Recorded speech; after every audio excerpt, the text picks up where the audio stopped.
Assalamualaikum warahmatullahi wabarakatuh.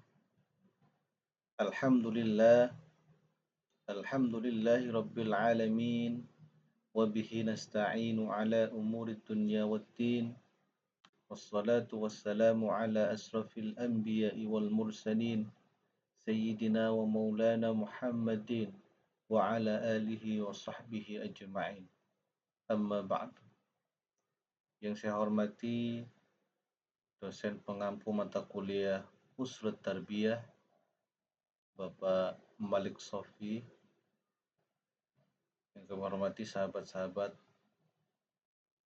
kelas A33 PJJ PAI IAIN Syekh Nurjati Cirebon. Saya Muhammad Soleh, kelas A33, akan mempresentasikan tentang ruang lingkup Usul Tarbiyah.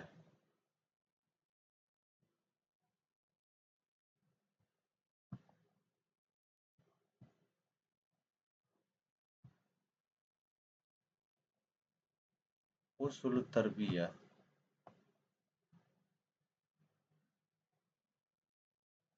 terdiri dari dua kata, yaitu usul yang berarti landasan, dasar, atau pokok. Kemudian kata kedua at-tarbiyah yang artinya pendidikan Islam. Jadi pengertian usul tarbiyah adalah landasan pendidikan Islam yang menjadi dasar kependidikan Islam. Jadi dalam istilah pendidikan ada yang namanya at-ta'lim atau pembelajaran, kemudian at-ta'dib tentang adab, dan yang kemudian at-tarbiyah pendidikan. Jadi pendidikan ini mencakup pembelajaran ilmu, kemudian mencakup juga tentang adab atau moral. Dalil tentang at-tarbiyah ada dalam Al-Quran dan Al-Hadis sebagai pegangan pedoman kita sebagai umat Islam dalam menjalani kehidupan kita sehari-hari. Yang pertama, dalil at-tarbiyah dalam Al-Quran terdapat dalam surat Al-Imran ayat 79. A'udzu billahi minasyaitonir rajim. Bismillahirrahmanirrahim.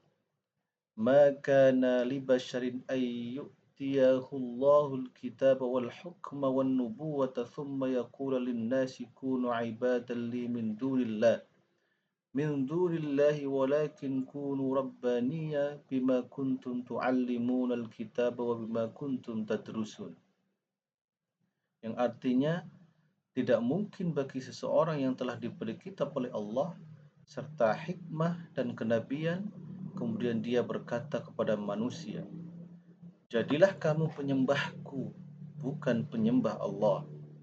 Tetapi dia berkata, jadilah kamu pengabdi-pengabdi Allah, karena kamu mengajarkan kitab dan karena kamu mempelajarinya. Ini adalah salah satu dasar tentang dalil dalam Al-Quran tentang at-tarbiyah. Kemudian dalil yang kedua dalam surat Al-Alaq 1-5. Seperti yang sering kita dengar, karena ini adalah ayat yang pertama kali turun. A'udzu billahi minasyaitonir rajim. Iqra bismi rabbikal ladzi khalaq, khalaqal insana min 'alaq. Iqra wa rabbukal akram, alladzi 'allama bil qalam, 'allamal insana ma lam ya'lam. Yang artinya, bacalah dengan menyebut nama Tuhanmu yang menciptakan. Dia telah menciptakan manusia dari segumpal darah. Bacalah, dan Tuhanmu lah yang Maha Pemurah, yang mengajarkan manusia dengan perantara kalam. Dia mengajar kepada manusia apa yang tidak diketahuinya. Kemudian dalil dari al-hadis, perkataan, perbuatan atau ketetapan Nabi Muhammad Sallallahu Alaihi Wasallam, hadis yang diriwayatkan oleh Hakim. Ma nahala walidan min afdala min adabin hasanin. Artinya, tiada suatu pemberian yang lebih utama dari orang tua kepada anaknya selain pendidikan yang baik. Ini menjadi nasihat untuk kita semua sebagai orang tua. Bagaimana tidak ada sesuatu pemberian yang berharga, yang utama dari kita sebagai orang tua selain pendidikan yang baik kepada anak-anak kita. Hadis yang kedua yang diriwayatkan oleh Imam Bukhari, kunu rabbaniyina hulama fuqaha ulama wa yuqalu rabbaniyul ladzi yurabbin nas bi sigharil ilmi qabla kibari. Yang artinya darilah pendidik yang penyantun, ulama, kemudian fuqaha, ahli fikih, dan ulama.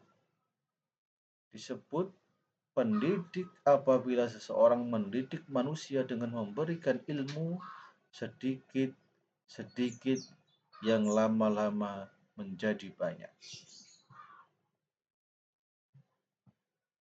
Kemudian, apa fungsi dan tujuan usul tarbiyah? Fungsi dan tujuan usul tarbiyah adalah yang pertama sebagai rujukan penyusunan ilmu pendidikan Islam. Fungsi yang kedua, pengembangan ilmu pendidikan Islam. Tujuan yang pertama, dasar ilmu pendidikan Islam sebagai dasar ilmu pendidikan Islam. Tujuan yang kedua, untuk pegangan para ahli dan aktivis pendidikan Islam.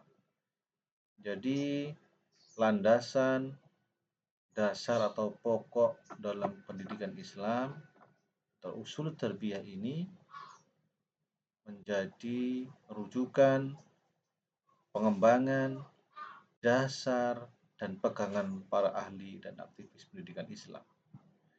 Demikian yang bisa saya sampaikan. Kurang lebihnya mohon maaf. Wallahul muwaffiq ila aqwamit thoriq. Assalamualaikum warahmatullahi wabarakatuh.